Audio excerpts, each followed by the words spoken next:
Oke, Assalamualaikum warahmatullahi wabarakatuh. Selamat siang, semangat pagi, teman-teman peserta Join Insight pada siang hari ini. Oke, apa kabar nih teman-teman semua? Boleh on cam terlebih dahulu ya, yang belum-belum on cam ini, kemudian disiapkan nih catatan dan notes-nya, karena materi kita hari ini menarik banget nih. Kita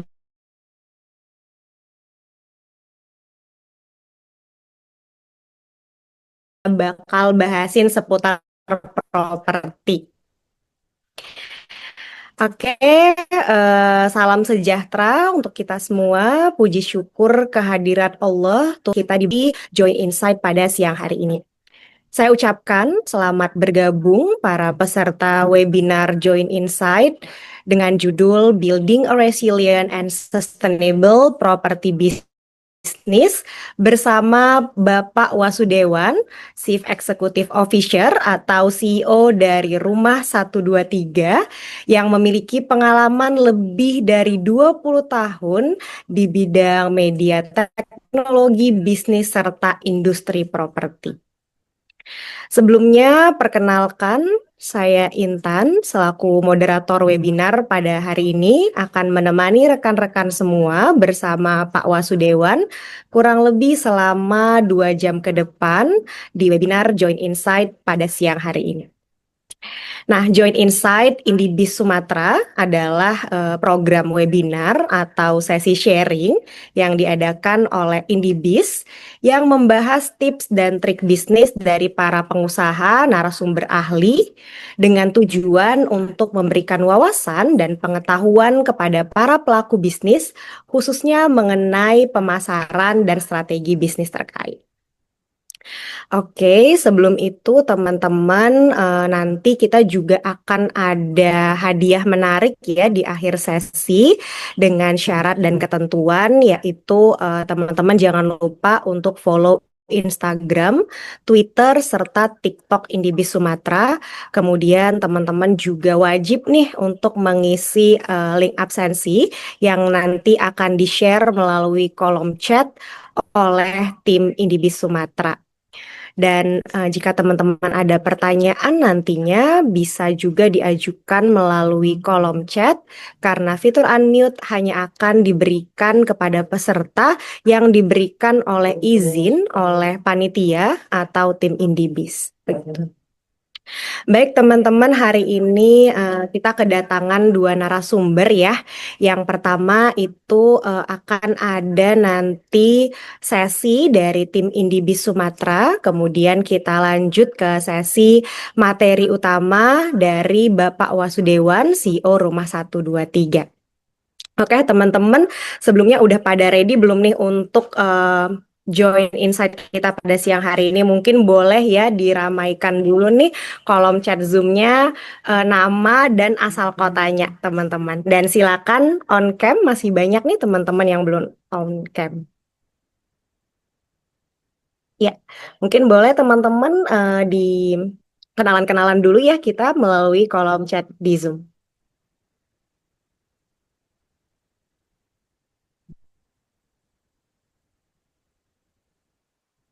Oke, ada Kak Faruk ya dari Lampung. Halo Kak Faruk, salam kenal ya. Oke, teman-teman yang lain boleh ya untuk meramaikan kolom chat Zoom kita nih sebelum kita mulai agenda Join Insight kita pada siang hari ini. Halo Kak Devinta dari Jombang, Jawa Timur. Ada Kak Putra nih dari Surabaya. Wah, oke salam kenal Kak, kita dari Sumatera. Iya, halo Kak Korano dari Jakarta. Salam kenal semuanya. Oke, teman-teman udah pada aktif ya. Jangan lupa teman-teman disiapkan notes, kemudian on cam, dan jangan lupa untuk mengisi link presensi nantinya. Oke, karena udah pada ready nih teman-teman, kita langsung aja ya ke agenda kita yang pertama. Kita akan ada sesi menarik nih dari tim Indibis Sumatera ya teman-teman. Teman-teman penasaran nggak sih Indibis itu apa ya gitu kan? Atau mungkin teman-teman udah ada yang tahu nih produk-produk Indibis. Nah, Sebelum masuk ke materi utama, ada baiknya kita dengarkan terlebih dahulu ya sedikit info menarik dari tim Indibis khusus untuk teman-teman peserta Join Insight pada siang hari ini bersama Mas Aditya yang akan memperkenalkan produk andalan berupa tools digital yang bisa mendukung operasional bisnis kamu semakin gencar dan berjalan lancar. Ya, kepada Mas Aditya dipersilakan. Terima kasih Kak Intan untuk waktunya dan juga selamat bergabung Pak Wasudewan di acara Indibis hari ini. Saya sedikit mungkin mengenalkan atau memberikan salah satu info menarik yang ada di Indibis yang mungkin tadi Bapak Ibu sudah lihat videonya ya di awal dan saya juga mengucapkan selamat datang untuk Bapak Ibu para peserta Join Insight hari ini. Sedikit saya mengenalkan salah satu eh, produk ya yang ada di Indibis yang sangat mungkin eh, berguna gitu untuk menjaga atau untuk meningkatkan security nanti di bisnis Bapak Ibu gitu. Jadi mungkin untuk yang belum kenal Indibis, Indibis itu adalah salah satu produk dari Telkom Indonesia yang menawarkan connectivity dan juga digital product gitu untuk para pelaku usaha dan juga manajemen perkantoran. Nah, di sini hari ini kita mau mengenalkan salah satunya yaitu Antares Easy. Nah, Antares Easy ini apa kira-kira? Mungkin ada bapak-bapak dan ibu-ibu pelaku bisnis yang sudah pernah mendengar. Jadi ini salah satu produk security untuk para pelaku bisnis dan perkantoran, di mana salah satu produknya adalah kamera CCTV atau IP kamera gitu ya. Jadi zaman sekarang itu kita nggak bisa menapik bahwa angka kriminal juga semakin tinggi gitu ya. Jadi setiap hari kita lihat di sosial media itu beritanya lumayan aneh-aneh ya makin hari gitu. Jadi mungkin untuk meningkatkan keamanan di bisnis atau di manajemen perkantoran Bapak Ibu, nah ini adalah salah satu solusinya gitu ya. Setidaknya cukup membantu gitu untuk meningkatkan keamanan di bisnis dan Bapak Ibu. Nah, jadi bedanya apa dengan kamera smart kamera lainnya? Nah, di antara sisi ini, Bapak Ibu sangat mudah gitu ya. Jadi hanya dengan menggunakan aplikasinya saja. Jadi untuk device-nya itu sudah bisa dikontrol ya, hanya dengan melalui aplikasi gitu. Dan kalau Bapak Ibu punya kamera yang bukan Antares Easy, nah itu yang itu juga bisa terkoneksi atau bisa kontrol di aplikasi Antares Easy ini. Jadi tidak hanya IP cam dari Antares Easy, jadi misalnya Bapak Ibu punya produk lain seperti Bardi dan lain sebagainya itu bisa dikontrol di satu aplikasi Antares Easy ini. Nah, tidak hanya IP kamera tapi juga ada smart lamp tadi ya. Dan Bapak Ibu juga bisa lebih mudah gitu karena untuk penyimpanannya itu kita sudah tidak menggunakan micro SD tapi juga menggunakan cloud recording. Jadi dua-duanya itu bisa diaktifasi sekaligus gitu ya. Nah, jadi di antara sisi ini tidak hanya menawarkan device-nya saja seperti IP kamera, tapi juga menawarkan fasilitas seperti cloud recording dan juga kemudahan dalam instalasinya. Jadi tidak perlu mendatangkan teknisi untuk instalasinya dan sebagainya, cukup dengan menggunakan aplikasi, di pairing atau tinggal dikoneksikan ke aplikasinya langsung bisa digunakan. Dengan menggunakan IP Cam ini itu juga lebih affordable karena ada dua mekanisme. Bapak-bapak tidak harus, Bapak Ibu tidak harus beli device-nya, tidak harus, oh misalnya untuk kantor butuh banyak, nah itu tidak perlu dengan mekanisme harus membeli device, tapi juga bisa dengan mekanisme sewa sewa device-nya dan juga bisa kalau di bisnisnya belum ada internet, nah itu juga bisa ada penawaran bundling bersama internet high speed bisnis di Indibis gitu ya. Tentunya dengan benefit-benefit yang tanpa FUP dan juga satu banding satu yang cukup worth it untuk di perusahaan. Selain itu juga tadi ya instalasi yang cukup mudah, kemudian juga mudah untuk diaplikasikan. Jadi untuk semua smart device itu hanya bisa di tinggal di kontrol itu hanya dalam satu aplikasi aja. Jadi tidak perlu ribet gitu ya. Dan yang akses aplikasinya juga tidak satu device saja, tapi juga nanti bisa diakses oleh orang-orang kepercayaan yang ada di bisnis Bapak Ibu gitu. Misalnya bisa di-share ya, misalnya tim IT dan lain sebagainya. Nah, jadi ada beberapa fitur-fitur menarik gitu ya yang bisa didapatkan mulai dari komunikasi dua arah. Jadi misalnya digunakan di rumah untuk atau di tempat kerja atau di kantor. Nah, ada pegawainya yang nggak kerja nih sibuk main handphone. Nah, itu kita bisa langsung ngomong dari kameranya gitu ya untuk ngasih tahu si karyawannya jangan jangan tidur aja kerja gitu ya. Jadi ada komunikasi dua arah di device-nya. Jadi itu cukup memudahkan gitu ya. Ada fitur seperti itu dan mode malam, kemudian deteksi gerakan dan juga putar 360 derajat dan garansi sewanya itu kalau garansi dengan metode sewa itu selama berlangganan. Sedangkan untuk sekali beli, mekanisme sekali beli itu di garansi 1 tahun. Oke, ini lebih kurang untuk mekanisme berlangganannya. Nah, ini ada bagaimana fitur ya antara Easy untuk kontrol dan monitoring IP kamera gitu. Baik bisa di zoom in, bisa di zoom out, kemudian rekaman videonya dapat disimpan di cloud dan bisa diakses sampai beberapa hari kemudian atau bahkan per bulan tergantung dari cloud berlangganannya nanti. Kemudian komunikasi dua arah seperti yang tadi, pantau seluruh kamera secara bersamaan. Jadi kalau ada banyak device kamera, nah itu bisa dipantau secara bersamaan gitu.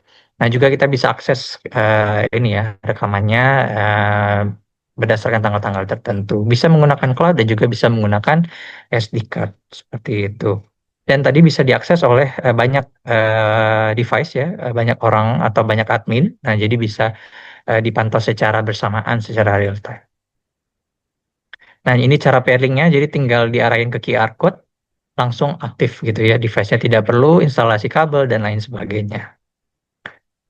Kemudian ini penggunaan cloud recording, jadi datanya itu aman, tersimpan di data centernya Telkom Indonesia yang ada base-nya di Indonesia. Jadi untuk Telkom sendiri sudah tidak menggunakan data center di luar negeri, jadi sudah menggunakan data center di Indonesia. Jadi itu cukup aman gitu ya untuk menjaga data-data bapak-bapak dan ibu-ibu. Oke, ini cara kerja rekamannya ya, tergantung dari sesi berlangganannya. Jadi nanti kalau berlangganan sudah habis, itu rekamannya akan dihapus. Jadi sebelum rekaman dihapus, itu bisa langsung di backup terlebih dahulu. Mungkin sekian sedikit info dari Indibis kepada bapak-bapak dan ibu-ibu tentang Antaresisi. Untuk info selengkapnya, mungkin jika ada yang tertarik, boleh menghubungi Indibis Sumatera atau bisa langsung akses ke indibis.co.id. Saya kembalikan ke Kak Intan. Terima kasih Kak Intan. Oke, baik. Terima kasih Mas Adit untuk presentasi Antares Easy. Untuk teman-teman, Bapak Ibu dan rekan-rekan semua yang tertarik nih dengan produk Indibis atau mau tanya-tanya dulu, boleh berkunjung ke website Indibis atau boleh juga DM Instagram kita di indibis.sumatra. Ya, ataupun sedikit tambahan data ataupun insight mengenai properti bisnis di Indonesia. Mungkin saya mulai ya. Jadi ketika kita berbicara tentang properti industri gitu ya, kita harus berbicara properti industri yang sustainable. Kenapa? Karena membangun industri properti bukan hanya membangun rumahnya gitu ya, tapi juga konsepnya dan juga kita harus bisa memprediksi bagaimana kira-kira kebutuhan daripada konsumen di masa mendatang gitu. Marketnya berubah, kita sama-sama lihat perbedaan yang signifikan dari sisi desain ketika kita melihat rumah yang dimiliki oleh Gen X, mungkin dari baby boomers gitu ya, zamannya baby boomers, kemudian Gen X, kemudian Gen Y, kemudian sekarang Gen Z gitu ya. kita nggak tahu nanti preferensi teman-teman Gen Alpha, which is anak saya juga Gen Alpha gitu ya. Saya belum tahu kira-kira desain rumah seperti apa gitu, atau bentuk tempat tinggal seperti apa yang mereka ingin. Jadi kita sebagai pelaku industri harus bisa membaca ini supaya apa? Supaya kita provide industri yang sesuai dengan karakter daripada konsumen kita nantinya. Dan juga kita ngomong industri properti ini adalah properti itu satu aset keras yang nilainya paling tinggi ya teman-teman. Jadi kalau Bapak Ibu lihat, Bapak Ibu investasi di emas, investasi misalnya di saham, investasi di surat berharga gitu ya, ataupun investasi yang lain gitu, misalnya kendaraan gitu ya, itu nilainya nggak akan sebesar daripada properti, karena properti itu paling murah juga sekarang. Kalau tadi rumah baru yang subsidi sekitar 160 juta. Ada properti yang sampai 60 miliar, ada properti yang sampai 500 miliar juga ada gitu ya. Jadi ini adalah aset yang nilainya cukup besar. Bahkan ketika orang mengambil properti, itu komitmennya bisa sampai 20 tahun tuh untuk bisa cicil propertinya gitu ya.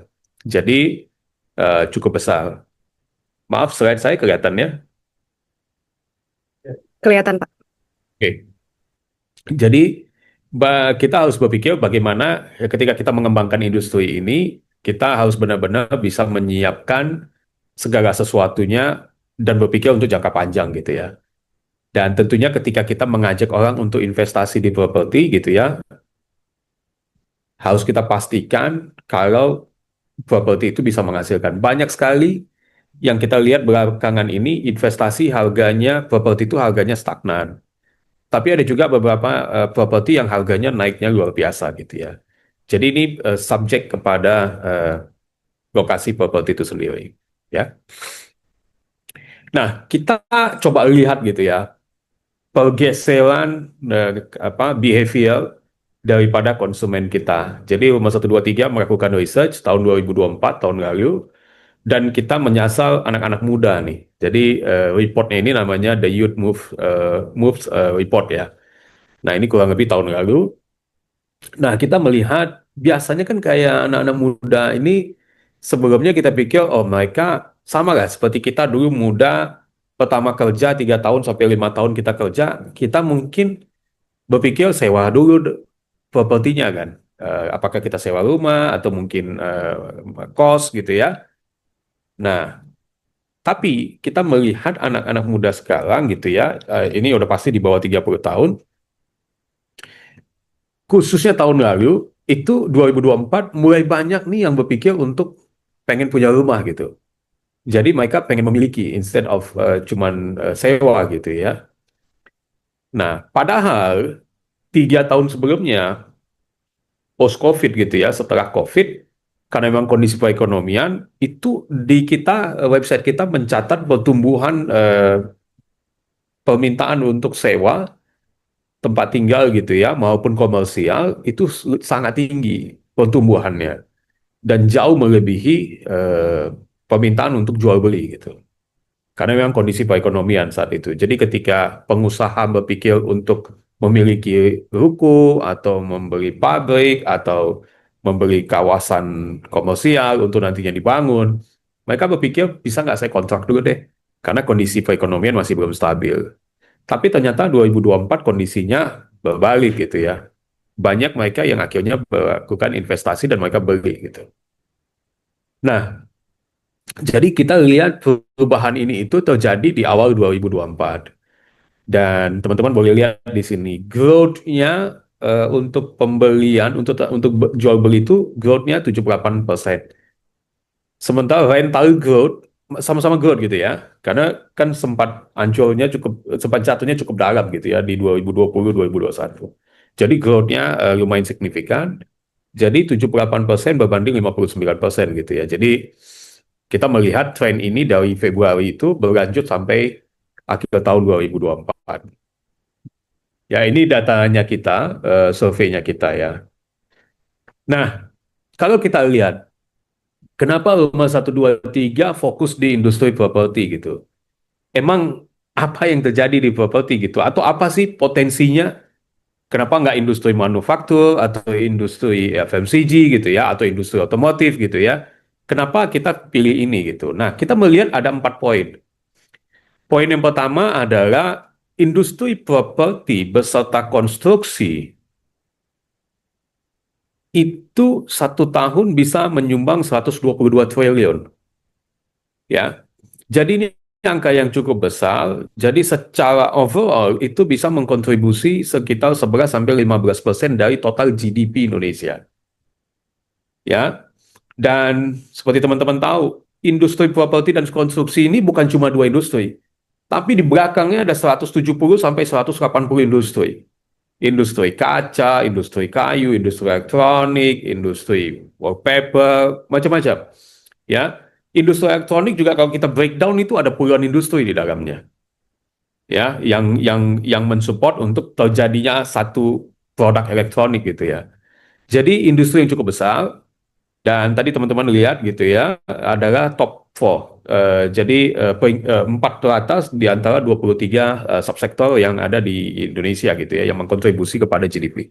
Nah, yang kedua adalah kalau kita lihat saat ini hampir setengah populasi Indonesia itu ada di milenial dan Gen Z. Dan kalau kita lihat mereka ini yang saat ini mendrive perekonomian kita gitu ya.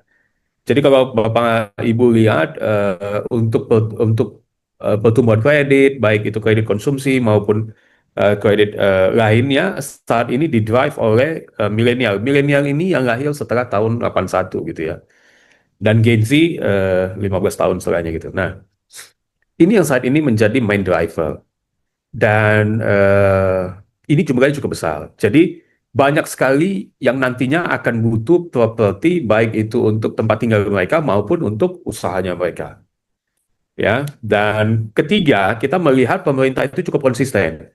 Kenapa pemerintah cukup konsisten untuk industri properti?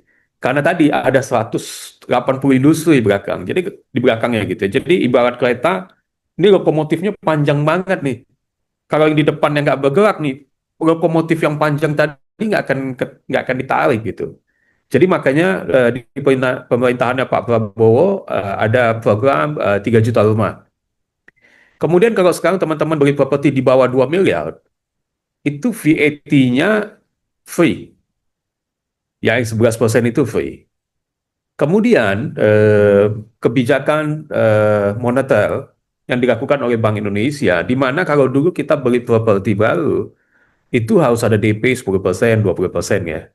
Tapi kalau sekarang, itu LTV ini loan to value ya. Loan to value jadi teman-teman beli properti 700 juta gitu ya. Kemudian apply KPR ke bank, itu 100% bisa ditanggung oleh bank. Ya, jadi loan to value-nya benar-benar 100% gitu. Jadi kita nggak perlu bayar DP. Nah, kita hanya siapkan mungkin untuk BPHTB, tax apa, yang lain. Tadi kalau tax juga udah free, ya udah. Dan banyak lagi kebijakan lain gitu ya, seperti BPHTB, PBG, ini sekarang prosesnya sangat cepat gitu ya, yang dilakukan oleh teman-teman di Kementerian PKP ya, Perumahan dan Kawasan Permukiman. Dan yang satu kita lihat sangat penting gitu ya, yang menjadi menurut kita North Star-nya industri ini adalah saat ini di Indonesia itu kalau jumlah penduduknya 280 juta, kita bagi satu keluarga itu ada ayah, ibu, dan 2 orang anak. Berarti di Indonesia ada 70 juta keluarga nih. Dari 70 juta keluarga ini, ada sekitar 10 jutanya belum punya rumah nih. 10 juta keluarga ya. Jadi kalau jumlah orangnya berapa? Kalau jumlah orangnya ada sekitar 40 juta orang Indonesia belum memiliki rumah. Dan ada 26 juta yang tinggal di rumah yang menurut Kementerian PKP tidak layak huni menurut pemerintah. Jadi dari 3 juta rumah programnya Pak Prabowo, 1 jutanya untuk pembangunan rumah baru, 2 jutanya untuk renovasi rumah yang tadi sudah tidak layak huni ya. Jadi ini semua menurut kita menjadi satu eh, bukan satu ya, ada 4 poin penting di sini yang menjadi driver utama Rumah 123 ketika masuk ke industri ini, ternyata banyak sekali yang bisa kita lakukan gitu ya. Jadi inilah potensi properti industri di Indonesia. Jadi kalau ada Bapak Ibu yang saat ini usahanya somehow bersinggungan gitu ya dengan poin-poin ini ataupun dengan industri properti, harusnya prospeknya cukup bagus. Walaupun pasti akan ada challenges di sana sini gitu ya. Tapi kita lihat saat ini yang menjadi guiding star kita. Bukan berarti industri properti itu selalu smooth. Ya, ada aja masalahnya gitu ya. Ini kalau kita lihat kondisi ekonomi makro kita gitu ya, eh, daya beli masyarakat lesu gitu ya, kemudian gelombang PHK gitu ya. Jadi baik makro maupun mikro saat ini nggak terlalu baik gitu ya. Kemudian bunga bunga bank naik gitu ya, bunga KPL juga belum turun gitu ya. Kemudian sementara ada aja yang melihat dari sisi positif gitu ya. Kalau sektor properti diramalkan bakalan bagus karena apa? Karena banyak support dari teknologi. Jadi kemampuan developer maupun agent properti ataupun pemilik properti untuk menjangkau konsumennya mungkin sekarang waktunya lebih pendek karena ada bantuan AI dan lain-lain. Gitu. Nanti saya akan coba jelaskan seperti kita juga mengembangkan teknologi AI di industri properti, bentuknya seperti apa. Nanti saya coba jelaskan ya. Jadi inilah yang menurut kita segala sesuatu pasti akan ada opportunity dan ada challenges-nya ya. Nah, kita ingin mencoba melihat dari kedua sisi gitu ya, supaya bisa ngelihat secara real.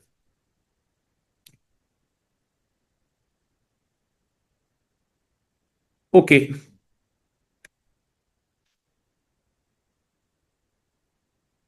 sorry. Eh,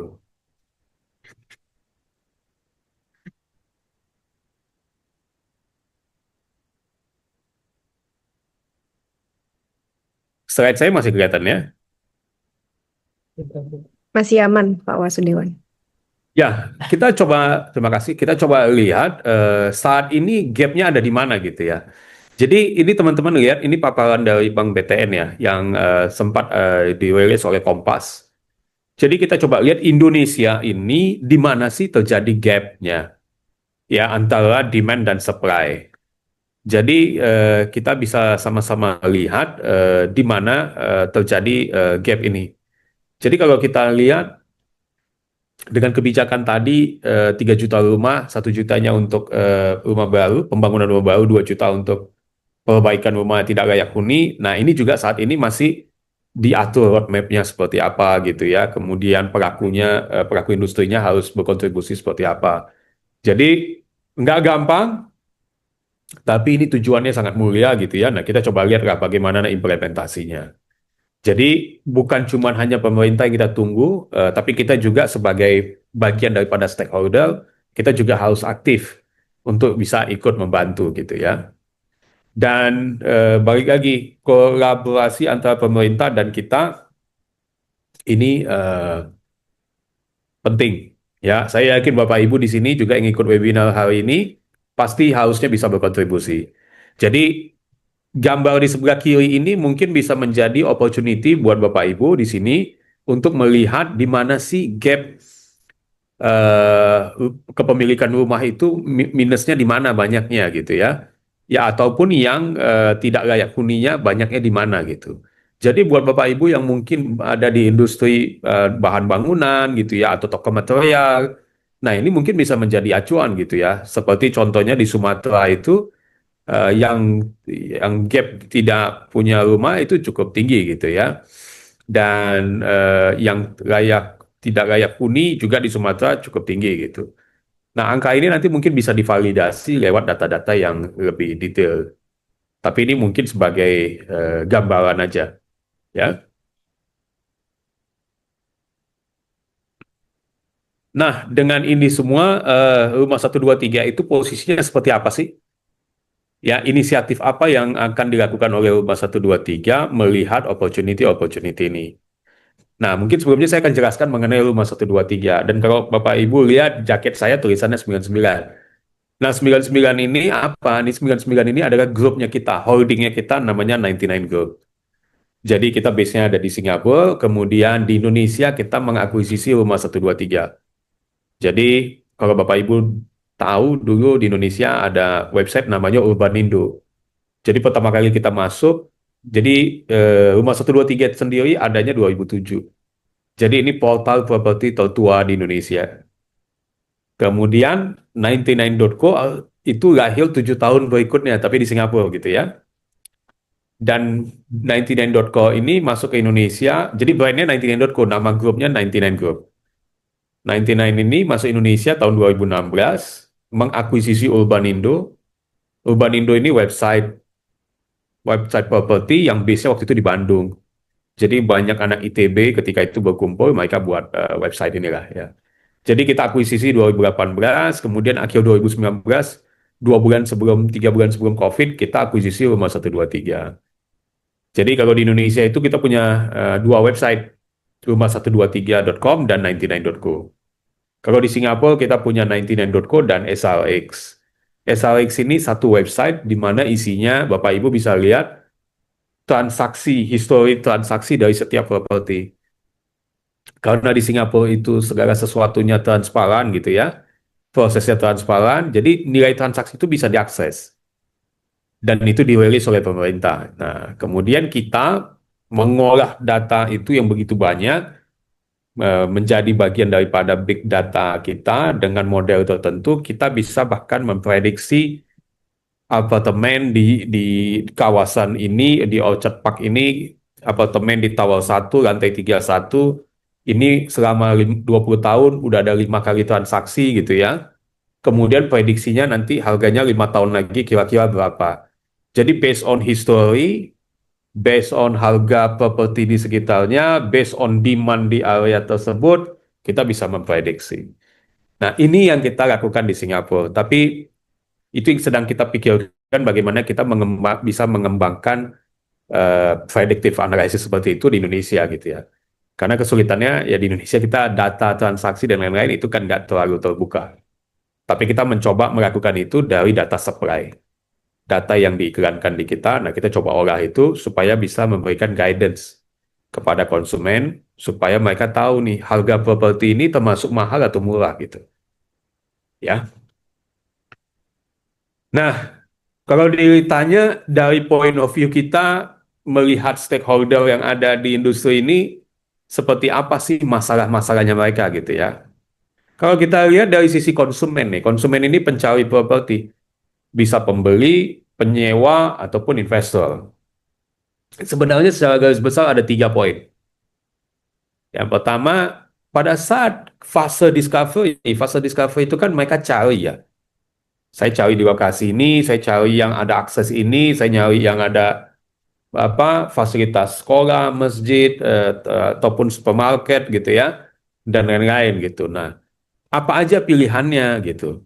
Yang budgetnya sesuai, accessibility, desainnya oke gitu ya, dan juga infrastruktur. Kalau saya keluar dari kompleks ini, ada jalan tolnya nggak? Atau ada stasiun kereta api nggak gitu? Nah, itu konsumen itu kadang kesulitan untuk bisa melakukan proses discovery ini dengan detail. Itu biasa point of view konsumen, pain point pertama.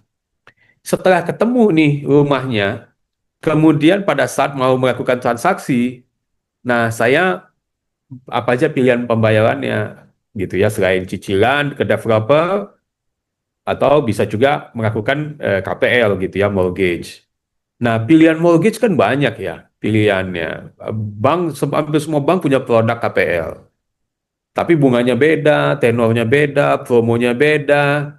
Kemudian dengan gaji saya sekarang, kira-kira yang bagus mana gitu ya. Nah, ini mereka bingung konsumen ini. Karena literasi finansial khususnya untuk properti mortgage gitu ya. Nah, itu kan kadang kita nggak terlalu diajarkan gitu ya. Baik sekolah, kuliah kan kita nggak pernah fokus ke produk ini.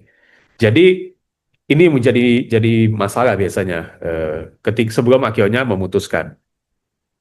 Yang ketiga, setelah rumahnya udah dapat, pembiayaannya udah jelas, rumahnya jadi, harus ngisinya, furniture-nya yang mana ya, yang budgetnya sesuai saya, tapi secara fungsi dan desain bagus. Elektroniknya saya tinggal di daerah yang mungkin cukup panas nih. nggak terlalu banyak green area-nya. Nah, kira-kira saya pakai AC cocoknya apa ya? Yang mesti yang inverter atau yang enggak nih, gitu ya? Karena saya pengen juga bisa eco-friendly misalnya. Anak-anak Gen Z ini kan udah mulai eco-friendly gitu ya, yang enggak menyebabkan kehancuran pada alam gitu ya. Nah, mereka mencari informasi itu di mana gitu. Nah, kita mencoba mengcapture ini, pain point daripada konsumer ini, kita coba translate ini ke dalam websitenya kita. Kita coba accommodate. Kemudian dari point of view pembangun gitu ya, pengembang properti gitu, ataupun penjual properti gitu ya. Mereka bangun properti itu kan udah cukup besar ya biayanya. Pertama mereka harus akuisisi lahan, kemudian mereka bangun. Yang ketiga biaya yang terbesar apa? Sales dan marketing. Jadi udah lahannya diakuisisi, dibangun proyek, kemudian harus bisa dipasarkan dan dijual gitu ya dengan margin yang udah ditetapkan.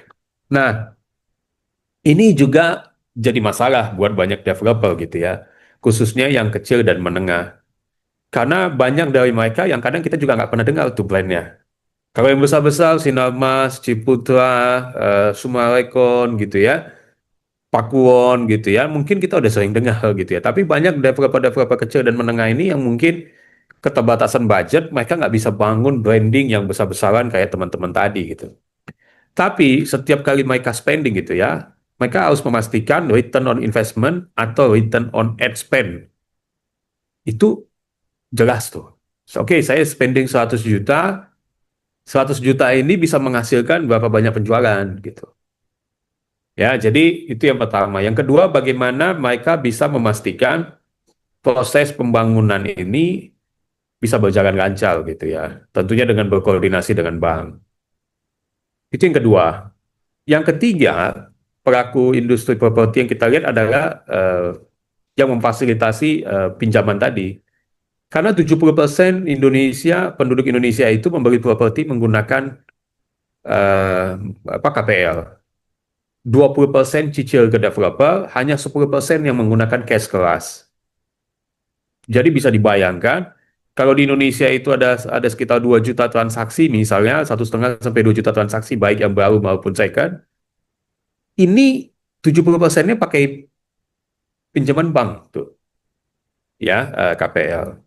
Nah, bank juga ingin memastikan yang dipinjemin ini orang yang tepat nih, secara profil nih, gitu ya, jangan sampai salah orang gitu. Dan juga bank mau memastikan dia bisa mendapatkan konsumen tadi dengan biaya akuisisi yang kecil dong. Bank A dan Bank B misalnya BCA, Mandiri, BNI ini bunganya beda-beda. Ya, bagaimana caranya misalnya bank yang bunganya lebih besar bisa berkompetisi dengan bank yang bunganya lebih kecil dan bisa mendapatkan konsumen yang lebih baik gitu. Ya, nah ini strateginya bagaimana nih? Itu yang harus dipikirkan oleh bank. Dan juga sekarang bangun prosesnya, gimana caranya saya bisa cepat mendapatkan konsumen, biaya akuisisinya rendah, kualitas konsumennya bagus, dan juga saya bisa mendapatkan return lebih cepat gitu kan. Dan potensi macet ataupun saya nanti harus lelang di ujung kecil. Karena itu kan akan jadi masalah lagi gitu. Kalau saya salah ngambil konsumen, berarti saya tinggal nunggu bom waktu aja nih. Begitu meledak gitu ya, bom waktunya pusing dong. Banyak rumah yang akhirnya macet nggak bisa dicicil gitu. Terpaksa saya harus cari konsumen untuk bisa ikut lelang gitu ya. Nah itu yang dihindari oleh bank. Dan yang keempat adalah industri elektronik, furniture, banyak ya. Ada industri cat, semen, dan lain-lain. Nah, bagaimana mereka bisa memastikan konsumen pada saat mau renovasi, pada saat mereka mau melengkapi si rumahnya, bisa mendapatkan preferensi brand yang benar. Jadi kalau di US, setiap kali mereka beli rumah, mau rumah baru ataupun rumah second, itu pasti mereka renovasi. Paling nggak kamar tidur atau dapurnya pasti direnovasi. Nah, kalau di Indonesia habitnya ketika banyak konsumen membeli rumah baru, itu biasanya nggak direnovasi dulu. paling nggak sampai 2 tahun 3 tahun gitu. Ya udah yang ada aja gitu. Kalaupun biasa yang direnovasi apa? Biasa nutup dapur bagian belakang tuh.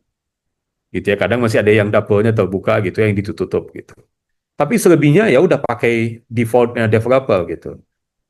Nah, tapi kalau mereka beli rumah second, nah itu biasanya renovasi. Jadi kebutuhan akan semen, cat, dan bahan bangunan lainnya tinggi Pak untuk rumah second justru, bukan untuk rumah baru. Setelah transaksi ya. Nah ini kalau di US itu mau rumah baru, rumah second itu kebutuhan akan bahan bangunan itu tinggi. Ya. Jadi ini kita lihat pain point daripada pelaku utama untuk sektor properti di Indonesia. Dan dari sini kita melihat setiap masalah ini pasti punya opportunity buat kita. Gitu ya. Jadi ini yang membuat kita cukup confidence untuk bisa memastikan kita bisa membangun industri ini dengan benar. Nah, berikutnya, ketika kita membangun bisnis digital, apapun itu, gitu ya, yang kita bangun bukan satu bagian daripada industri itu. Karena kalau hanya satu bagian, maka posisi kita di dalam industri itu sangat kecil. Karena kita hanya fokus ke salah satu bagian. Jadi kalau teman-teman simpelnya bisa membayangkan hari ini misalnya perusahaan seperti Google tutup tuh misalnya. Ya tiba-tiba shutdown, Google shutdown. Teman-teman bisa bayangkan mungkin ada di antara Bapak Ibu ini yang nangis nih. Atau stres. Kenapa? Tiba-tiba handphonenya nggak bisa dipakai. Karena Android-nya nggak berfungsi dong sistem operasinya. Yang tadinya udah janji mau jemput anak, tiba-tiba udah bingung nih, gimana hubunginnya nih. Yang kedua, Google Maps. Ada yang sedang ingin keluar kota, udah siap-siap pakai Google Maps, tiba-tiba Google Maps nggak bisa dipakai. Ada yang harus jawab email bos, misalnya tiba-tiba Google Mail-nya nggak aktif gitu ya, shutdown. Bingung dong gimana nih kan. Jadi teman-teman bisa bayangin banyaknya produk Google itu yang udah masuk ke bagian hidupnya kita gitu. Jadi kita yang hidup dalam ekosistemnya Google nih. Ya, itulah kenapa Google cukup pintar. Kenapa? Dia nggak mencoba membangun satu produk, tapi dia membangun ekosistem dan kita hidup di tengah-tengah ekosistemnya Google. Ya, sama halnya hari ini kalau misalnya Gojek tutup misalnya. Ini misal ya. Mungkin banyak pedagang yang akhirnya sedih tuh. Kenapa? Karena pesanan GoFood-nya tiba-tiba 40% tuh pendapatannya dari GoFood hilang. Kenapa? Udah nggak ada Gojek gitu kan, ataupun Grab nggak ada. Jadi merchant pasti penjualannya langsung drop. Mungkin ada yang bisa sampai 60% tuh. Nah, kemudian kita yang selama ini udah dimanjakan dengan enaknya ke kantor naik GoRide gitu ya, naik Gokar, nggak perlu nyetir, nggak perlu stres, macet gitu ya. Tiba-tiba harus mulai bawa motor lagi, harus mulai bawa mobil lagi itu, atau mulai naik angkutan umum lagi gitu. Nah, sekarang kalau kita mau pesan makan, ya beneran udah nggak bisa pesan lagi, nggak bisa istilahnya mager lagi gitu kan. Ya harus ke restorannya, harus ke tempat makannya. Jadi kalau mau makan apa bisa pakai GoFood, sekarang udah nggak bisa. Balik lagi, kita udah hidup dalam ekosistemnya Gojek. Jadi bukan Gojek yang hidup dalam kita, tapi udah kita yang hidup dalam Gojek gitu ya. Nah, sama kita juga berpikir bagaimana rumah 123 ini bisa ada di dalam ekosistem properti. Jadi kalau tadi di Gojek ada merchant, kemudian ada driver, ada konsumen, kemudian ada banyak stakeholder lain. Di industri properti, siapa aja nih? Ada homeowner yang mau jual rumah, ataupun yang menyewakan rumahnya. Jadi setiap tahun itu ada sekitar 90.000 homeowner yang masuk dan mendaftarkan propertinya untuk dijual ataupun disewa di rumah 123.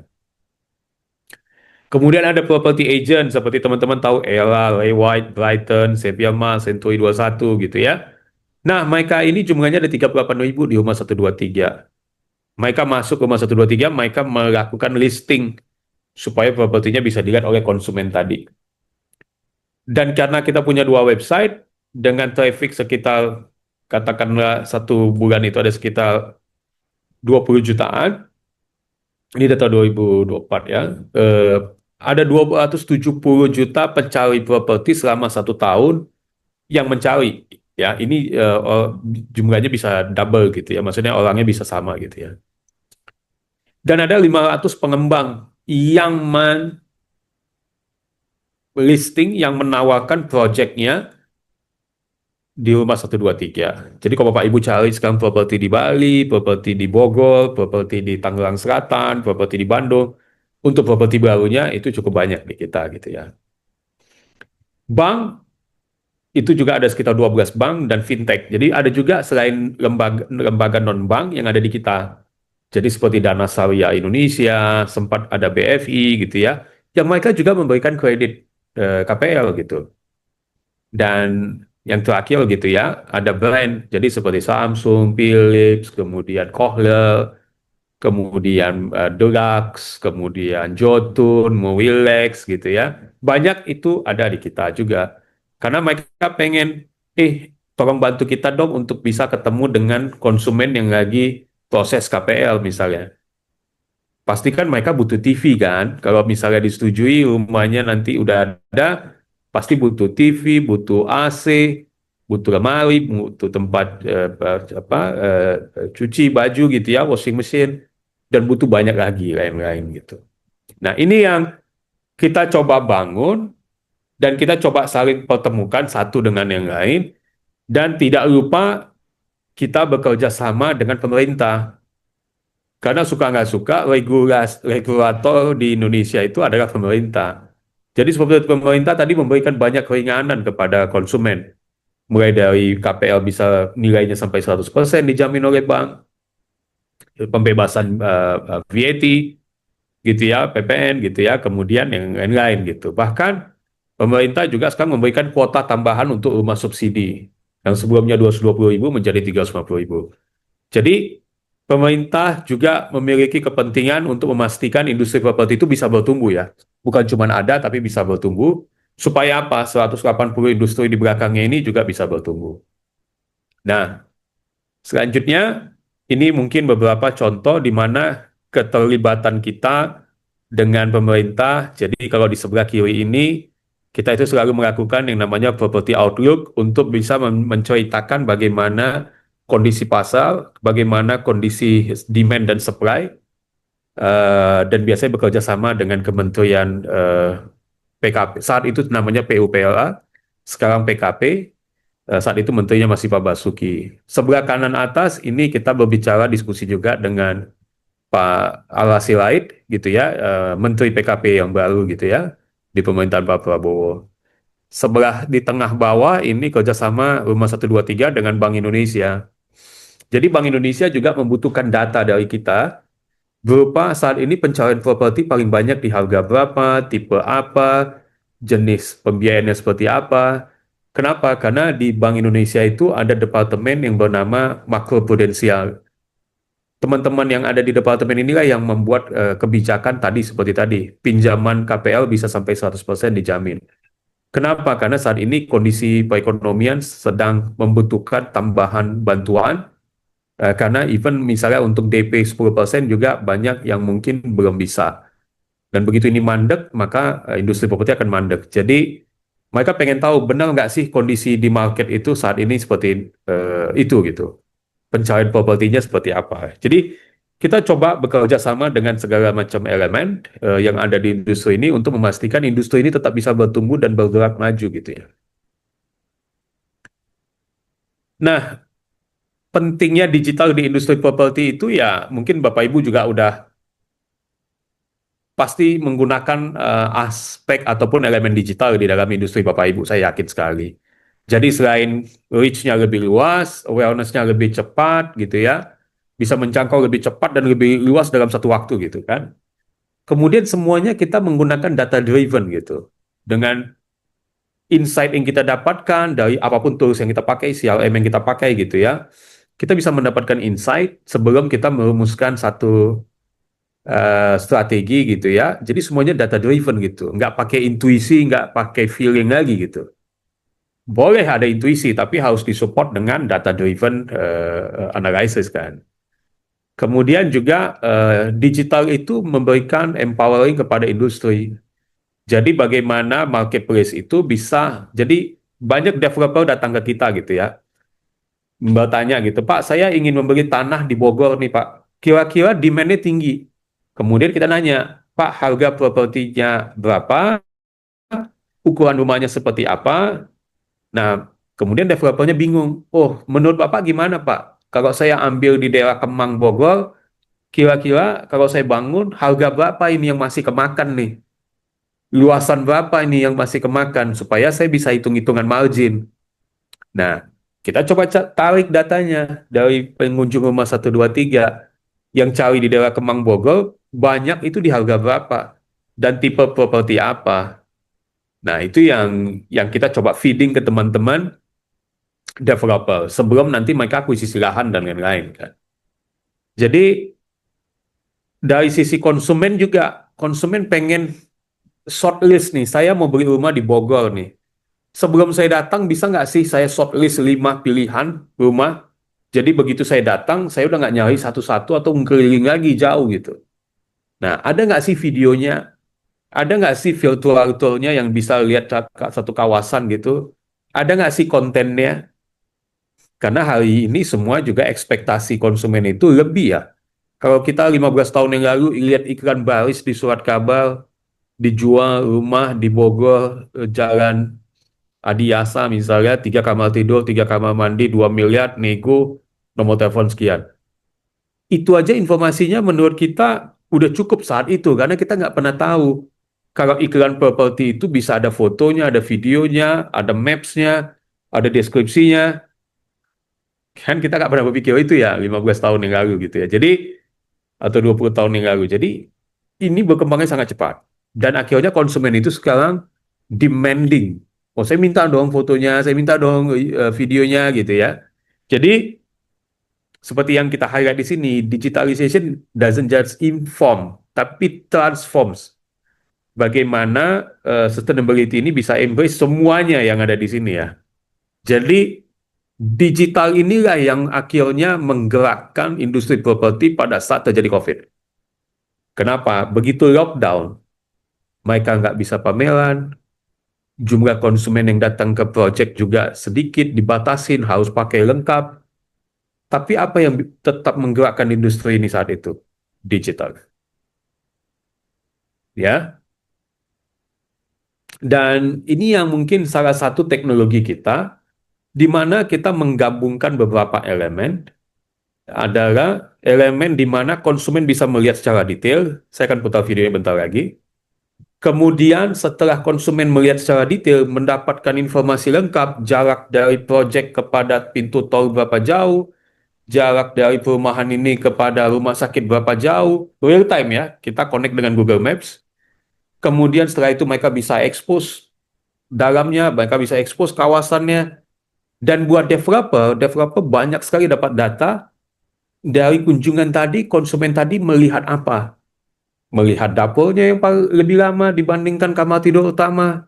Jadi pada saat penjual properti tadi, developer menghubungi konsumen, mereka tahu, oh konsumen ini menghabiskan waktu 10 menit, tapi 6 menitnya fokusnya di dapur nih. Jadi pada saat ditelepon, dengan data yang ada, kita tahu. Kita bisa tanya, Ibu, tadi Ibu sempat lihat project kita secara online, dan sepertinya bagaimana? Ada feedback untuk dapurnya? Nah, jadi kita bisa berkomunikasi dengan konsumen lebih tajam dan juga tidak cold calling lagi gitu ya, nggak nanya, Bu, udah sempat buka filenya, nggak nanya gitu. Tapi kita udah tahu konsumen ini spending waktu 10 menit. Ya, saya akan coba putar videonya.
Bentar ya, saya nggak bisa screen ya.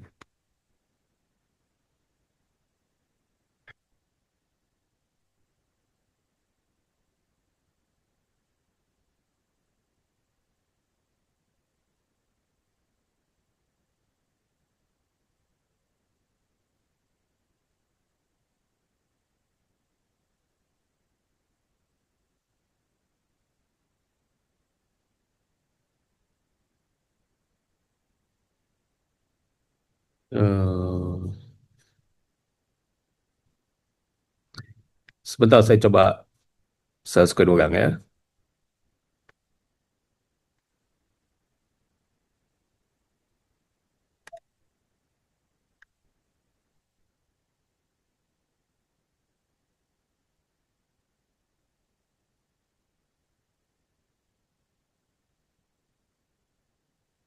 Udah full screen ya. Udah full screen.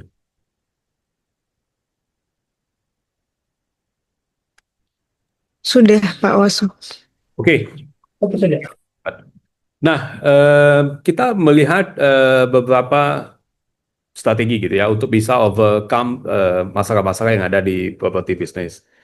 Yang pertama adalah bagaimana kita bisa mengintegrasikan antara inovasi teknologi gitu ya, supaya apa? Supaya banyak tadi hal-hal yang bisa diefisiensikan oleh developer, pengembang, kemudian penjual, kemudian pembeli properti, dan juga industri-industri lain. Kemudian tidak bisa dihindari lagi, saatnya buat kita untuk bisa berkolaborasi, baik pemerintah maupun tadi pelaku-pelaku tadi, gitu ya. Dan juga bukan cuman pembangun gitu ya, apa-apa pengembang, tapi juga kontraktor dan lain-lain. Dan regulatory compliance, bagaimana kita bisa memberikan insentif tadi ya, bagaimana konsumen tadi bisa dengan mudah mengambil keputusan untuk bisa membeli properti ataupun menyewa ataupun invest gitu ya. Dan sekali lagi, properti itu kita harus berpikir jangka panjang gitu ya, dan bagaimana kita bisa memprovide value yang lebih banyak buat konsumen, dan tentunya awareness-nya harus benar gitu ya. Ini beberapa strategi. Nah, kalau kita lihat seperti apa sih masa depan properti investasi di Indonesia gitu ya, apakah sustainability ini menjadi elemen penting? Kita pastikan iya, gitu ya. Kenapa? Karena suka nggak suka saat ini khususnya daerah kota besar, pembangunan properti itu udah berada di luar kota besarnya gitu ya. Jadi seperti Jakarta udah nggak ada tanah di Jakarta gitu. Tanahnya adanya di mana? Adanya di Bekasi, di Depok gitu ya, dan juga di kota-kota lain gitu, Bogor. Kalau kita lihat Jawa Timur, di Surabaya juga udah nggak banyak tanah untuk dibangun. Kalaupun dibangun ya di vertikal gitu. Akhirnya di mana? Mulailah Sidoarjo, Malang, Mojokerto gitu ya, Gresik gitu ya. Nah, Pasuruan gitu ya. Nah, ini sama di Jawa Barat juga, di luar Bandung banyak gitu daerah lain. Jadi untuk itu penting supaya bagaimana kita bisa membangun industri ini yang lebih ramah lingkungan gitu ya. Kenapa? Karena demand-nya udah mengarah ke sana gitu ya. Yang energi efisien, apakah mulai pakai solar panel gitu ya, apakah udah ada pengolahan limbah, ada seperti apa pencahayaannya sehingga saya bisa hemat listrik gitu ya. Ini semua udah menjadi tuntutan daripada konsumen kita gitu. Tadi government insentif seperti apa government ini bisa memberikan insentif kepada pengembang-pengembang ketika memang desain rumahnya juga udah memperhatikan aspek-aspek green house gitu ya, green certification dan lain-lain. Dan bagaimana developer juga bisa melakukan penghematan dari sisi budget iklan dan lain-lain, akuisisi konsumen dengan menggunakan teknologi gitu ya. Kenapa? Karena suka nggak suka konsumen kita ini sekarang adalah generasi Y, generasi Z gitu ya, yang setiap hari menghabiskan waktu lebih dari 8 jam di gadget, baik itu laptop, handphone, iPad, apapun itu. Jadi kalau pelaku properti nggak muncul di sini, sementara konsumen ngabisin waktu 8 jam, 10 jam di sini, nah ini ada yang missing nih, gitu ya. Otomatis cost-nya akan jadi lebih besar, gitu ya.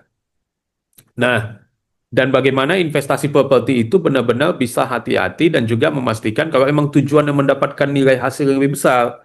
Nah, itu harus diperhatikan yang mana gitu. Dan bagaimana cara kita mengoperasikan itu supaya cost-nya bisa ditekan, ya, dan juga kita misalnya kita beli villa nih di Bali gitu kan, bagaimana caranya kita bisa manage cost dengan tingkat okupansi yang tinggi, akhirnya marginnya jadi lebih besar gitu kan. Dan kawasannya bagus, pada saat kita mau jual, resale value-nya juga tinggi gitu. Jadi itu yang kita harus perhatikan gitu ya. Nah, mungkin ini terakhir dari saya gitu ya. Jadi apa sih kesimpulannya Rumah 123 point of view gitu ya? Suka nggak suka market itu berubah dari waktu ke waktu. Ya, jadi bagaimana pengembang, penjual, bank, pemerintah bisa mengakomodir ini. Kalau sekarang desain rumah yang diharapkan dengan 20 tahun lalu juga beda. Accessibility menjadi penting. 20 tahun yang lalu mungkin kemana-mana dekat. Belum semacet sekarang. Kalau sekarang mereka nanya nih konsumen, ada nggak sih stasiun kereta, ada nggak sih stasiun MRT, ada nggak sih ini? Nah itu penting. Gitu ya. Dan ini yang harus difasilitasi gitu. Kemudian tech disruption. Pada saat mereka mencari, mereka butuh informasi lebih banyak. Kita udah siapkan itu belum? Gitu ya. Dan tentunya dengan hal-hal lainnya gitu ya. Digital bukan lagi pilihan iya atau enggak, tapi seberapa bagus transformasi yang saya lakukan di bisnis saya yang menggunakan digital sebagai jantungnya, gitu ya. Dan balik lagi, harga properti makin lama makin mahal, gitu ya. Bagaimana kolaborasi antara pengembang ke bank, gitu, pemerintah bisa memastikan iklimnya tetap sehat sehingga konsumen tadi yang dimana pertumbuhan pendapatannya mungkin nggak bisa mengejar harga pertumbuhan properti, tapi tetap bisa mendapatkan pilihan propertinya yang mereka mau. Lagi-lagi, sustainable living ini jadi standar baru gitu ya. Dulu kita nggak pernah peduli lah gitu ya, pencahayaan yang masuk seperti apa gitu ya. Nah, kemudian kondisi rumah kita, pengolahan limbahnya seperti apa, kemudian hal-hal lain lah gitu ya, banyak sekali poin-poinnya. Itu bagus nggak gitu? Apakah penggunaan energi listriknya di tempat kita itu tinggi banget gitu ya, yang akhirnya mengkonsumsi cukup banyak batu bara ataupun hal-hal fosil lainnya untuk bisa mengakomodir? Nah itu perlu dipertanyakan. Itu harus dipikirkan. Kemudian suka nggak suka semua subsektor ini harus gandengan gitu ya untuk bisa melewati masa-masa enak maupun masa-masa susah. Jadi kalau banyak pelaku properti bilang, oh iya setiap properti itu masanya ada siklusnya. Ada yang bilang 12 tahun sekali gitu ya. 2015, 2014 itu puncaknya itu. Nah ini sekarang lagi di bawah menuju ke atas lagi nih. Estimasinya katanya 2027 akan jadi puncak lagi. Nah, atau 2028 atau 2030 banyak ya. Nah, cuman apapun itu, saya percaya setiap bisnis itu pasti akan ada siklusnya. Ya, tapi bagaimana kalau kita semua bergandengan tangan, berkolaborasi bareng, mau siklusnya ada di bawah ataupun di atas, kita tetap bisa survive dan tetap bisa bertumbuh gitu ya, bareng gitu ya. Dan apapun yang kita lakukan, kita harus benar-benar transparan gitu ya, dan menciptakan trust lah. Jadi industri ini akan menjadi satu industri yang sangat kuat dan menjadi lokomotif untuk bisa memastikan industri ini tetap bisa berjalan kencang di OL ya.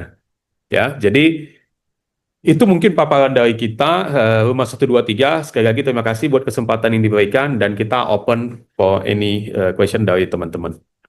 Terima kasih Bapak Ibu, terima kasih. Saya kembalikan kepada Intan. Oke, menarik banget ya materi sustainable property industri dari Pak Wasudewan. Ini udah ada beberapa pertanyaan yang masuk di kolom komentar ya. Kita bacakan satu-satu dulu ya Pak Wasu. Oke, baik. Ini ada pertanyaan di paling atas ya tadi dari Ibu Suparti Dwi. Pertanyaannya, izin bertanya melalui chat Zoom ya Ibu.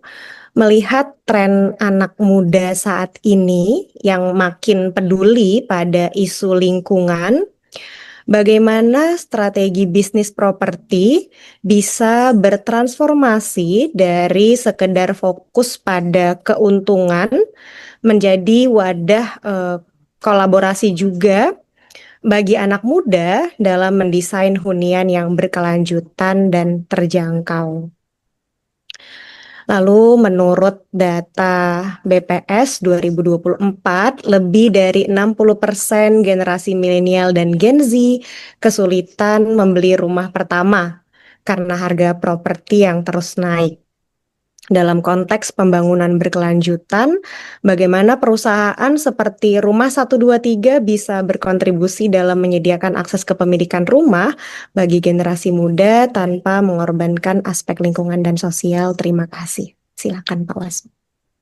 Baik, maaf tadi dengan Ibu. Suparti Dwi. Ya, Ibu Suparti, terima kasih. Pertanyaannya bagus banget Ibu. Jadi mungkin saya akan bahas yang pertama dulu ya. Ya, bagaimana developer dan kita juga bisa berkontribusi di dalam sustainable property gitu ya.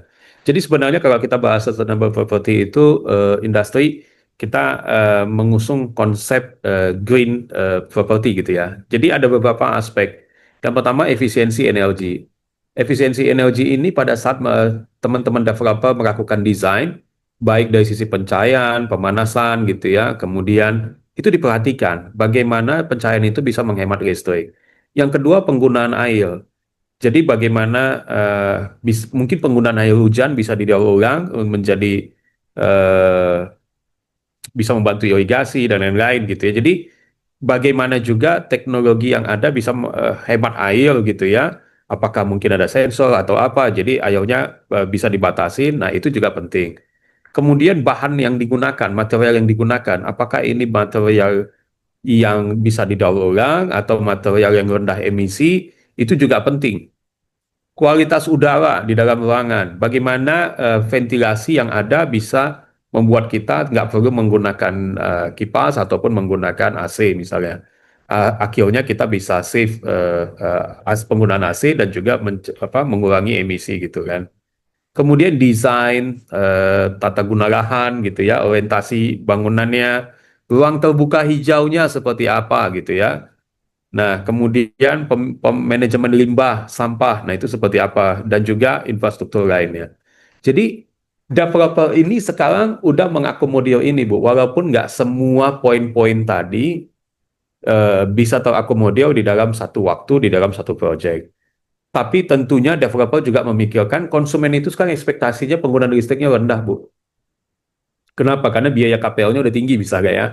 Jadi kalau bisa jangan sampai biaya listriknya tinggi juga gitu. Jadi itu yang pertama. Dari sisi kesehatan mereka juga melihat seperti apa nih ruang hijaunya. Kenapa? Walaupun saya tinggal di kota, saya pengen supaya saya bisa bernapas juga enak gitu kan. Nah, itu yang diperhatikan juga gitu. Jadi suka nggak suka arahnya udah ke sana. Dan toko bangunan, bahan bangunan, mereka juga berpikir bagaimana mereka bisa memiliki bahan bangunan, baik itu semen dan lain-lain, yang mungkin tadi, yang benar-benar ramah lingkungan, bukan merusak lingkungan justru. Jadi semua elemen ini udah berpikir bagaimana akhirnya nanti rumah yang jadi ini benar-benar bisa mengakomodir tadi gaya hidup sehat dan juga ekspektasi yang lebih gitu ya daripada konsumen. Mudah-mudahan menjawab poin pertama ya Ibu. Dan kita posisi Rumah 123 ini sebagai media yang selalu mengedukasi. Mengedukasi bukan hanya tadi konsumen yang membeli rumah baru. Pada saat mereka mau merenovasi, juga banyak sekali artikel di kita, panduan di kita, ada halaman panduan yang dimana mereka bisa baca dan juga mereka bisa bangun sendiri rumahnya. Paling nggak mereka bisa mendapatkan guidance gitu ya. Itu yang pertama. Yang kedua, poinnya Ibu tadi valid, bagaimana Gen Z bisa memiliki rumah karena data BPS 60% mereka kesulitan beli rumah. Saya pikir ini yang harus kita sama-sama pahami gitu ya. Jadi saat ini ketika tadi kita juga mencoba mendigest itu data itu tahun lalu gitu ya. Banyak sekali statement-statement yang menurut kita tendensinya lebih negatif gitu ya. Yang kita sebut Gen Z itu adalah mereka yang saat ini usianya paling tua itu mungkin 26 atau 27. Jadi kalau ini dibahas tahun lalu, berarti usia mereka saat itu masih 24 atau 25. Atau kalau dibahas 2 tahun yang lalu, mungkin usia mereka 23, 24. Kita pada saat usia 23, 24, apakah kita mampu beli rumah? Enggak. Kenapa? Karena kita baru tamat kuliah setahun, 2 tahun gitu. Ini kita bahas Gen Z ya. Pasti kita juga sewa rumah atau kos. Tapi pada saat Gen Z nanti usianya 30, which is mungkin 4 tahun lagi, dan kalau sampai saat itu data bank menunjukkan mereka tidak apply KPL, itu yang harus kita pikirkan.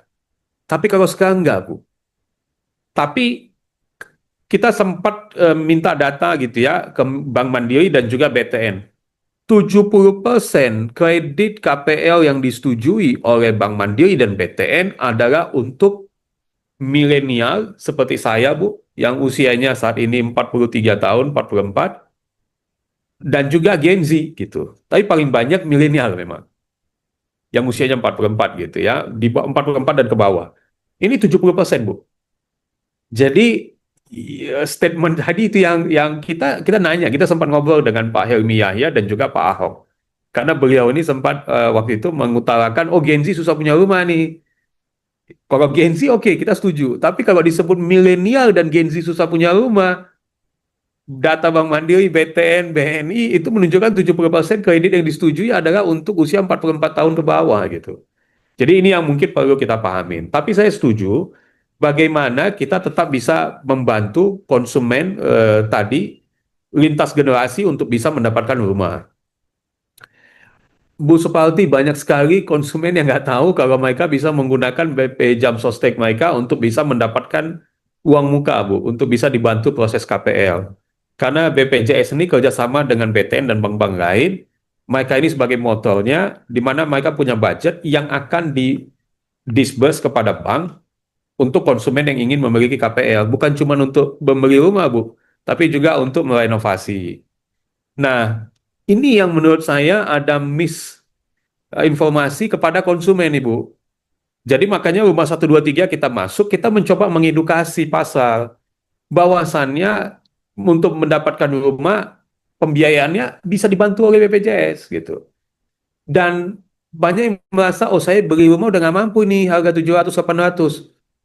Banyak sekali ternyata rumah di sekitaran Bekasi yang harganya 200 juta juga banyak gitu.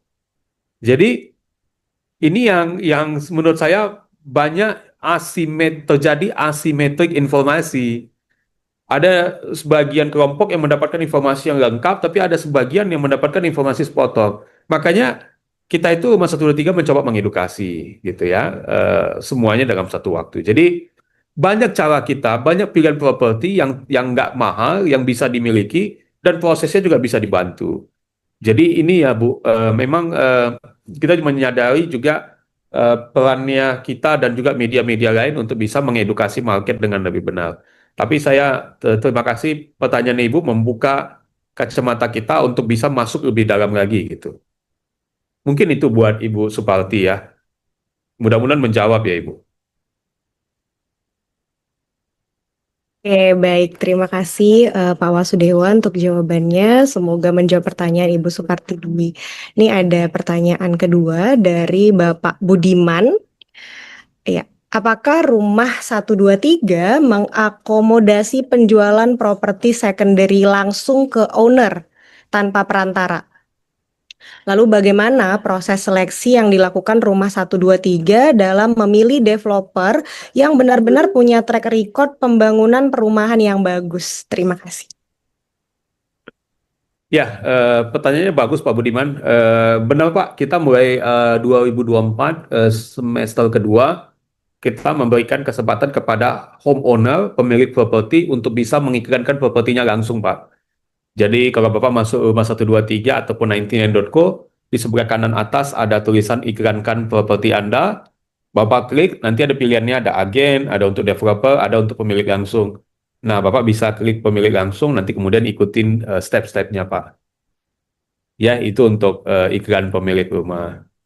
Yang kedua, pertanyaannya Bapak, bagaimana proses seleksi yang dilakukan Rumah 123 dalam memiliki developer? Ini ya Pak, yang menjadi salah satu misinya kita. Bagaimana konsumen tidak terjebak bertemu dengan developer yang salah. Jadi yang kita lakukan apa? Jadi kalau di Tokopedia itu Pak ada halaman resmi ya. Setiap brand itu punya halaman resmi namanya official store. Kalau di kita juga setiap pengembang itu ada halaman resminya Pak, namanya official developer.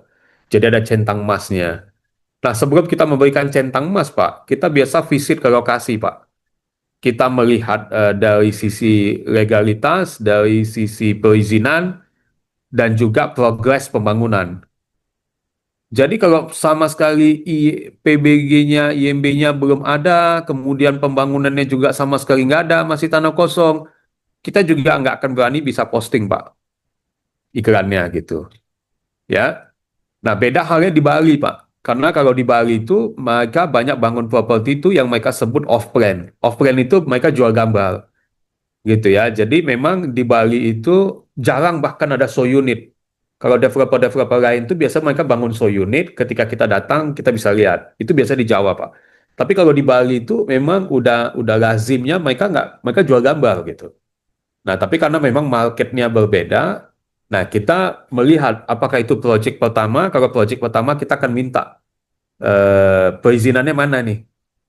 Nah, begitu mereka memberikan perizinan, karena di Bali itu lebih kompleks lagi Pak, karena status tanahnya ada yang bisa dibangun perumahan, ada yang enggak gitu kan, peruntukannya untuk apa gitu. Nah, jadi itu kita perhatikan Pak. Jadi kita melakukan survei ke lapangan dan juga dari sisi legalitas. Mudah-mudahan menjawab ya Pak Budiman. Oke, baik. Terima kasih Pak Wasudewan. Semoga menjawab pertanyaannya Pak Budiman. Ini kita masih lanjut sesi tanya jawab sampai 15.35 ya Pak Wasu. Ini ada beberapa pertanyaan. Ini ada dari Pak Slamet Yahya. Karena biaya pembangunan properti berkelanjutan lebih mahal, apakah artinya hanya dari orang dari kalangan menengah ke atas saja yang bisa memilikinya? Terima kasih. Pertanyaan banyak orang juga nih Pak. Ya, jadi tentunya tidak gitu ya, karena banyak sekali tadi yang saya bilang. Jadi kalau Bapak Ibu masuk ke Rumah 123, biaya properti memang pembangunannya mahal Pak sekarang Pak, karena harga besi dan juga material lainnya naik. Sorry,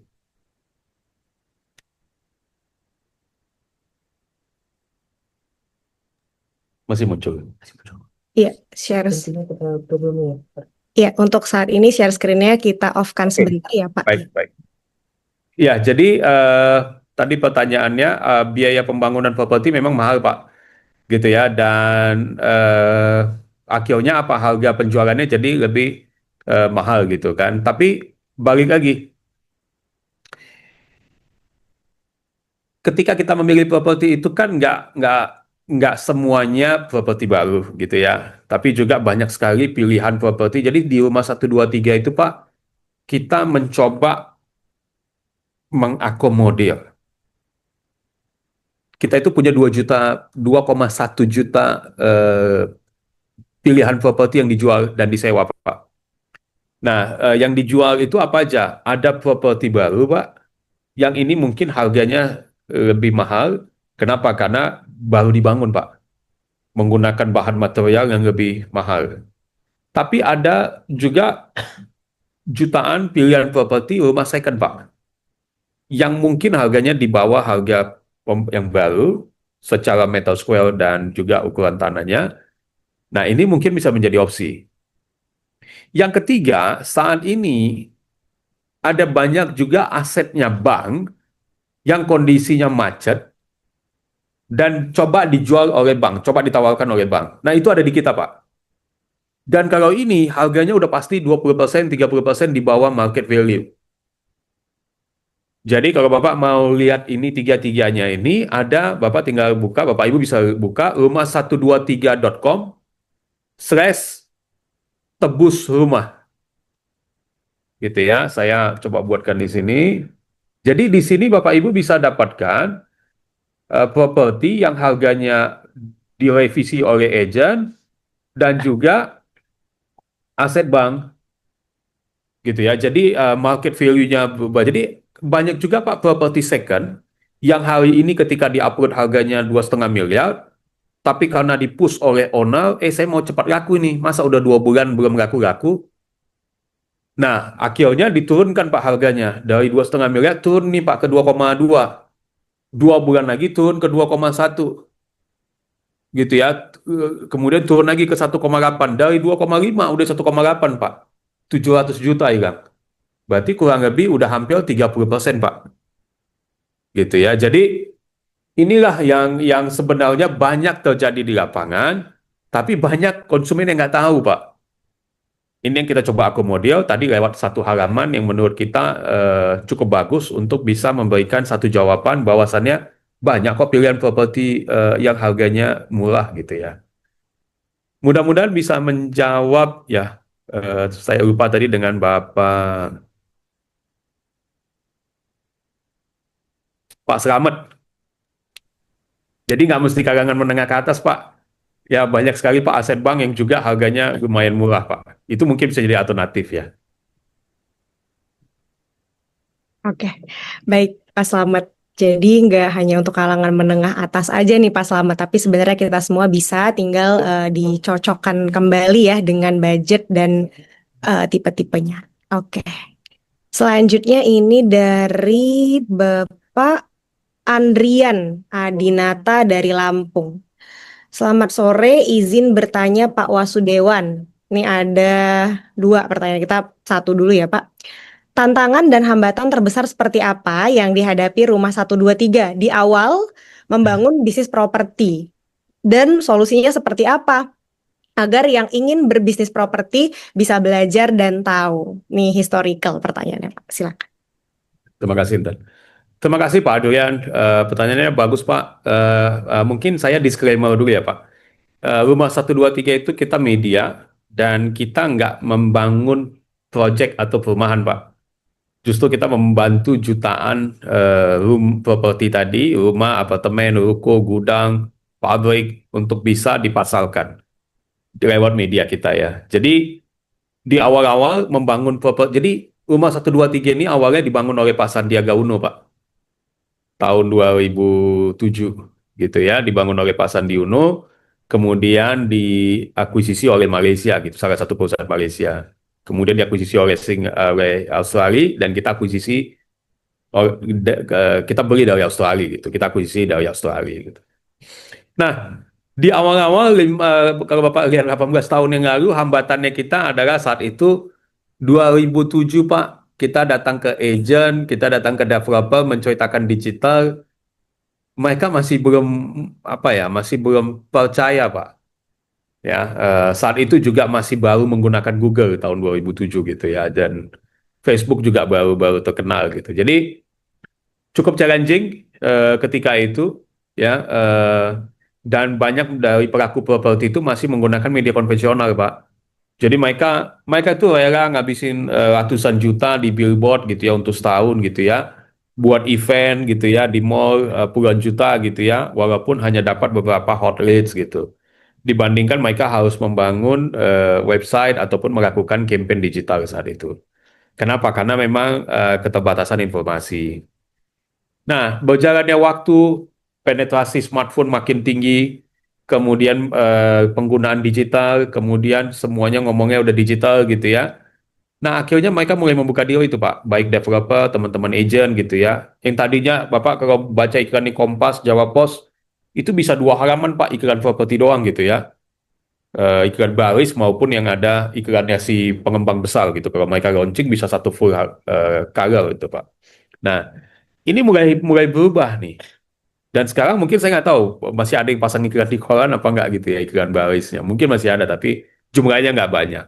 Jadi itu challenge kita. Dan pada saat kita datang, kita minta mereka untuk mencoba menggunakan dan minta mereka bayar. Nah itu challenging Pak. Mereka bilang, wah saya aja belum percaya, nih pakai ini bisa efektif, kalian suruh bayar lagi nih. Nah itulah challenge kita di awal-awal. Tapi untungnya kita menemukan banyak momen, Pak, yang menjadi akselerator untuk mereka bisa pakai. Salah satu momen akselerasi yang paling cepat itu adalah ketika COVID, Pak. Mereka bingung cara jualnya gimana. Mau nggak mau mereka pakai Facebook, mereka pakai Instagram, mereka pakai Rumah 123. Dan akhirnya mereka belajar, oh ternyata si cost per akuisisi konsumen itu paling rendah di digital. Nah, dari sanalah mulai kita bisa berkembang. Dan saya coba jawab pertanyaan kedua Bapak ya, Pak. Menurut Umar 123, tren desain properti seperti apa yang bertahan setiap tahunnya? Saya nggak bisa pastikan ini, Pak, karena ini berubah. Kalau Bapak nanya ini 20 tahun yang lalu, jawaban saya 20 tahun yang lalu udah nggak valid sekarang, Pak. Jadi, tentunya kita harus bisa melihat tren arsitek, tren gaya hidup konsumen itu, Pak. Banyak sekarang anak-anak muda ini udah mulai memikirkan gaya hidup sehat. Gaya hidup yang tidak tergantung dengan AC, gaya hidup yang terbuka, alam terbuka gitu ya, gaya hidup dengan penggunaan listrik yang lebih hemat gitu ya. Nah, jadi rumah dengan desain yang mungkin minimalis dan juga punya banyak pencahayaan, yang ada tempat untuk bekerja, karena masih banyak juga yang bekerja dari rumah gitu ya, khususnya teman-teman yang ada di industri kreatif gitu ya, desainer dan lain-lain. Jadi ini yang mungkin harus diakomodasi untuk tempat tinggal mereka.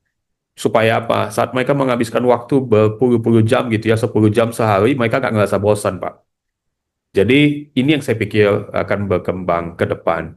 Dan kalau kita lihat sekarang jumlah pekerja formal dan informal juga kan secara komposisi berubah ya, Pak. Makin banyak pekerja informal, konten kreator nggak punya penghasilan tetap, Pak. Tapi punya penghasilan cukup besar. Nah, mereka seperti apa kesehariannya mereka? Mereka buat konten itu seperti apa? Kalau mereka buat konten di rumah, berarti mereka harus bisa mendesain rumahnya dan bagaimana bentuk rumah yang disiapkan oleh pengembang, di mana bisa digunakan oleh konten kreator. Saya punya pengalaman, Pak. Salah satu, saya waktu itu punya apartemen. Apartemen saya itu dipakai oleh salah satu influencer di TikTok, Pak. Jadi desain kamarnya diubah, Pak, wallpaper dan lain-lain gitu. Kenapa? Karena dia melakukan penjualan di TikTok Shop. Jadi penjualannya juga cukup kencang di TikTok Shop. Saya lihat, wah ini kayak kenal nih ruangannya. Oh ternyata kamar saya gitu. Jadi itu yang harus dipikirkan gitu kan. Bagaimana ini bisa diakomodir gitu. Ya, jadi menurut saya itu jawabannya. Saya nggak berani memberikan jawaban lebih tepat. Takutnya nanti kan salah, Pak. 5 tahun lagi berubah lagi nih, Pak, behavior daripada konsumen. Mudah-mudahan menjawab ya, Pak Doyan. Terima kasih. Oke, baik. Sudah di 15.35 nih, teman-teman. Dan Pak Wasu, nggak kerasa ya waktu kita berbincang-bincang dari jam 2 siang tadi. Kita udah masuk di akhir, tapi ada juga nih beberapa pertanyaan teman-teman yang belum terjawab ya.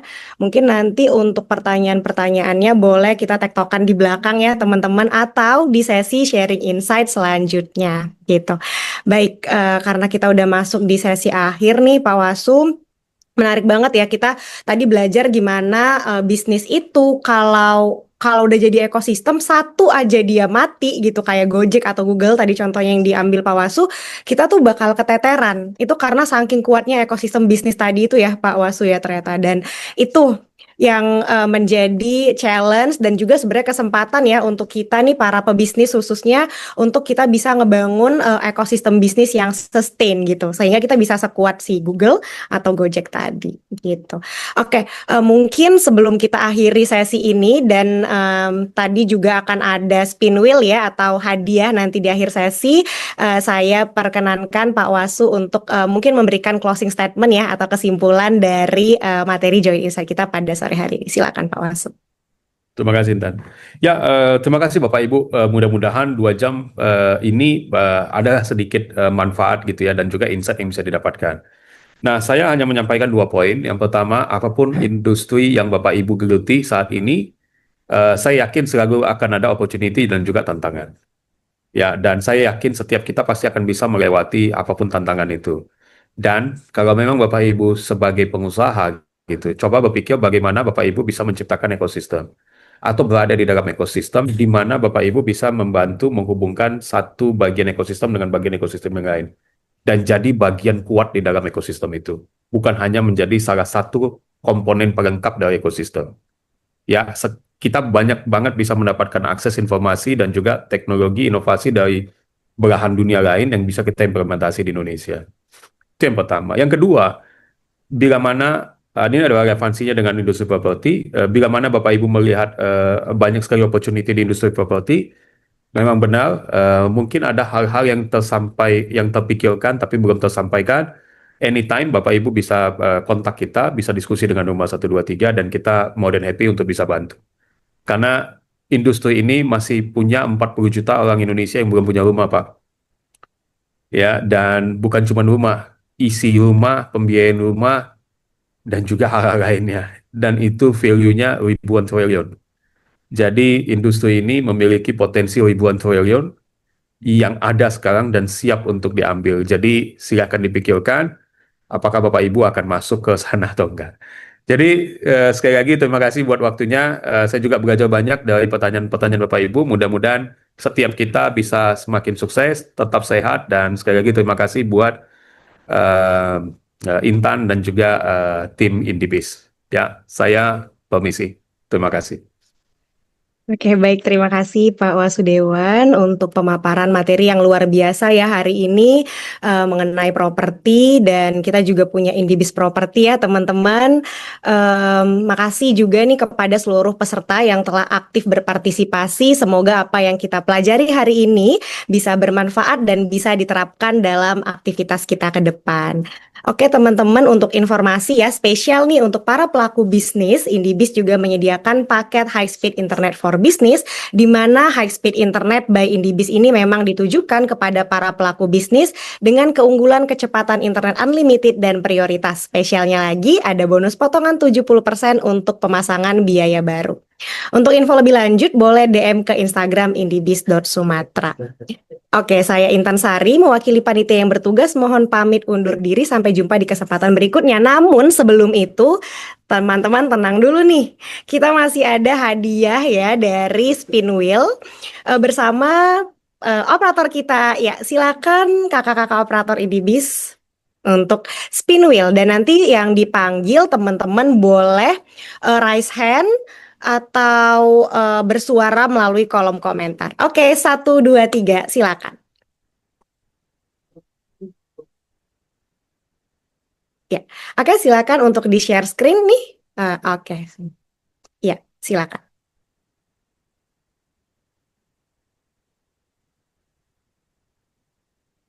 Terima kasih.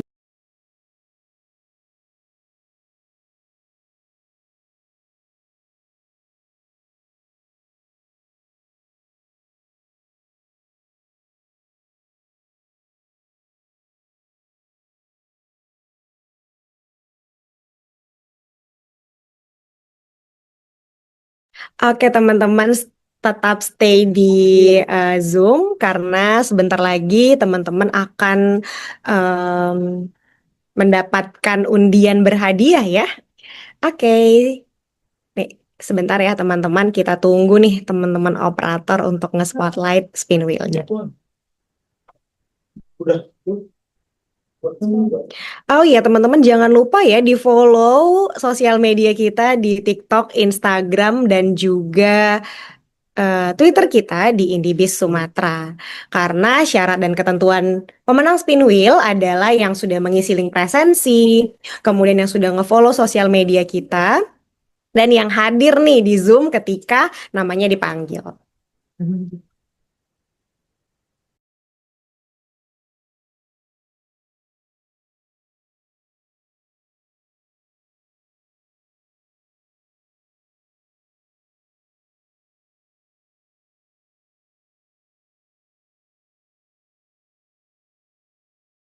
Oke, halo, selamat kepada Ray Brian Andi Ramanda hadir. Oke, hadir ya. Kakak-kakak Ray, selamat Kak Ray.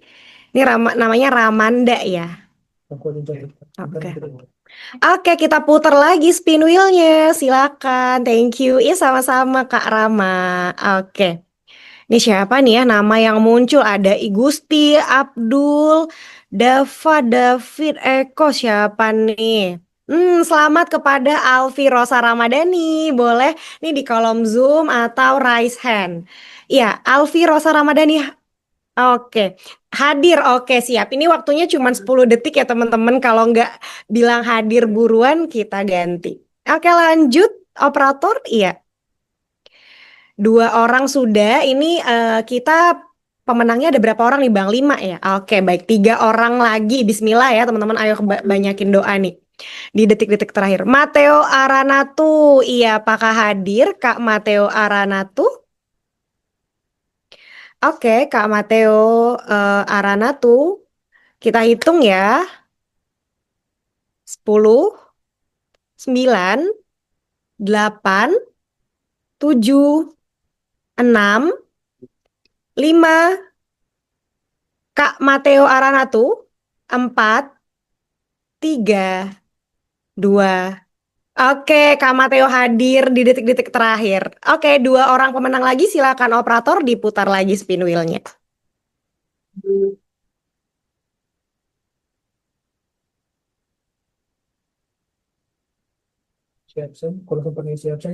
Oke, Kak Dayat, kalau Kak Dayat sempat mengisi absen tetap dapat sertifikat ya.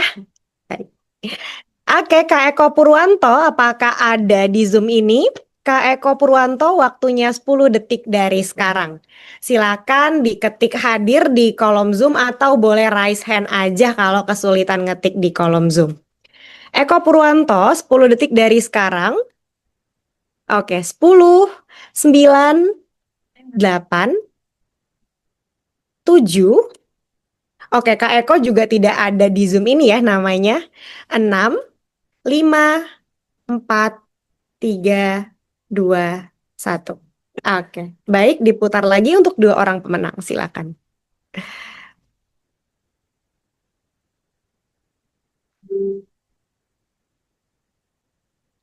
Iya, itu ada Josephine Jocelyn Williams. Apakah hadir nih Kak Josephine Jocelyn Williams?